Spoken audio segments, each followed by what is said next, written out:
Hey guys, I'm back again and I'm here to do the rundown of the long list of my book club for 2015-2016. Okay, so the list is kind of long. I'll try to give you a little bit about each book if I can actually remember. Okay, so the first book I have on the list is Daughter. Okay, and this is by Asha Bandeli. And I had recommended this one, and it's basically about a relationship between a mother and daughter. I think the daughter is shot in the beginning of the book by a white police officer, and the mother stays by her daughter's bedside, and I guess there's maybe some flashbacks or something. I'm not really sure. But yeah, so yeah, this one I hope to get to before the end of the year because it really does sound extremely good. Next on the list, I have The Missing by Tim Gautreaux, which I also recommended, and it was not chosen. And this was recommended to me by one of my French friends who read it in French. She received it as a gift, and she said that it was fantastic. It takes place in Louisiana, and it's kind of like a thriller because it's set in 1920s Louisiana, and a little girl is kidnapped, I think from a department store, and the main character is like a security guard there. And so you follow him through him searching for this little girl. So yeah, sounds really good, but I think it only got, it got four votes, so it almost got chosen. Next on the list, we have A Passage to India, which I don't need to tell you what that's about. You already know. And this is the third time A Passage to India has been recommended, and this time it got only one vote. So nobody's really interested in reading that. Next on the list is A Long, Long Way by Sebastian Barry. And he is an Irish author now. Sebastian Barry, I've heard a lot about him recently, and mostly because his writing is supposed to be superb. It's supposed to be some of the best writing that you can read. And A Long, Long Way is about, I think it's a 19, 20-year-old boy who goes off to war. And yeah, that's all I know about it for right now. That's all I can really remember. But it's supposed to be a very good book, and it only got 2 votes though, so don't know. Okay, next on the list is Nora Webster. Now, I own this on audiobook, and if I remember correctly, this is Calm Tobin, and it's about a 40-year-old woman who is a widow, and she has 4 children. I think it's the 2 girls are still at home, and the 2 boys are away at school. And it's how she deals with her life now that she's alone with just her children. It sounds really interesting, and I don't think I've read anything by Colm Tobin, but I remember Camille talking about one of his books. I wonder if it wasn't The Harvest. I can't remember which book it was, and he was saying how much he liked this author. So I decided to pick this up on audiobook, and unfortunately it didn't get chosen for the book club. It only got 3 votes. Next on the list is L'Histoire d'Edward Einstein. So I think it's Le Cas d'Edward Einstein, which is, I think in English would be The Case of Edward Einstein. And this is by Laurent Sessique. And it is a book that talks about Albert Einstein's son, who was, I think he was mentally handicapped or something. And basically, Edward Einstein spends his last days in an asylum. They leave him in the asylum because they don't know what to do with him.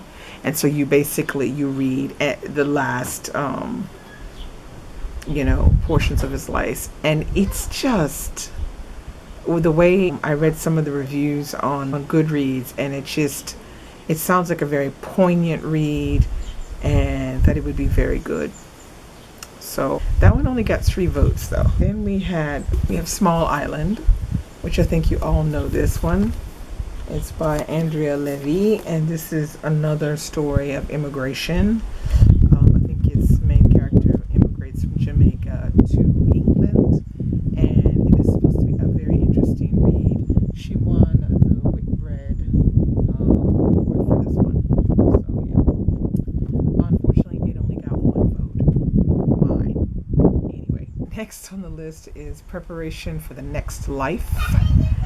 Now that's by Atticus Lish, and this is a story about a couple that is trying to survive, and it's set in the 21st century, so it's pretty pertinent. It talks about the difficulties of them living on the street and having all kinds of difficulties. And I did read some of the reviews that I saw on Goodreads, and a lot of people said that it was very pertinent for today, but it left them very sad inside. It's a very sad book because it is so true of life today in the United States, unfortunately.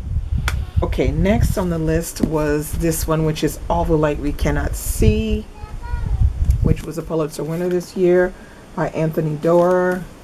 And I think it was Just a Dust Jacket was talking about this one the other day. He was saying, that he could, he started reading and he found it difficult to get into, and then he persisted. And, as he read on, he could see why it was chosen for the Pulitzer. So, why it won the Pulitzer. So, yeah. So this one was on the list, but it only got 3 votes. So, no. Next on the list was Wild by Cheryl Strayed. This is sort of like a memoir about her hiking the Pacific Crest Trail and, trying to get her life together, with her drug usage and all the rest of that. And it was very popular, I guess it was last year and a bit this year, but it only got 2 votes. Next we have is another one, which is called Old Filth, and it's by Jane Gardham. Okay, Old Filth is basically stands for, it's an acronym, and it stands for Failed in London, Try Hong Kong. And it follows the brilliant career of Sir Edward Feathers. Now, I didn't vote for this one because this is far beyond anything I would even be trying to read, because I just didn't find anything interesting about what I had read that it was about. It's just basically about him, and at I guess at the beginning of the book, he's an 80-year-old widower, and living in Dorset and comfort and all this, and you basically read the story about how his career flourished. Not really my cup of tea. I think it only got 2 votes. Then next we have Middlesteins, and the Middlesteins, I don't think I've seen any reviews on BookTube about the Middlesteins. Basically, the Middlesteins is a story. It's written by Jamie Attenberg, and it's about a middle-aged woman who is married with kids, but her serious weight gain is affecting her marriage and her family life. But she's super obsessed with food.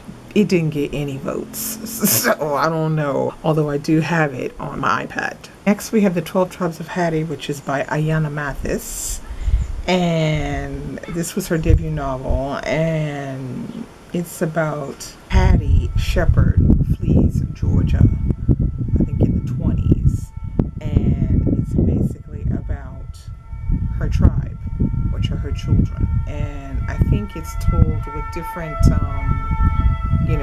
various different viewpoints. Now, this book only got 2 votes, mine and the person who suggested it. And it's funny because I thought I would have read this book by now, but I'd heard so many mixed reviews about this book that is, a lot of people seem to not like it so much, and for various different reasons. So, eventually I will pick this book up because it's just, I know that I need to read it.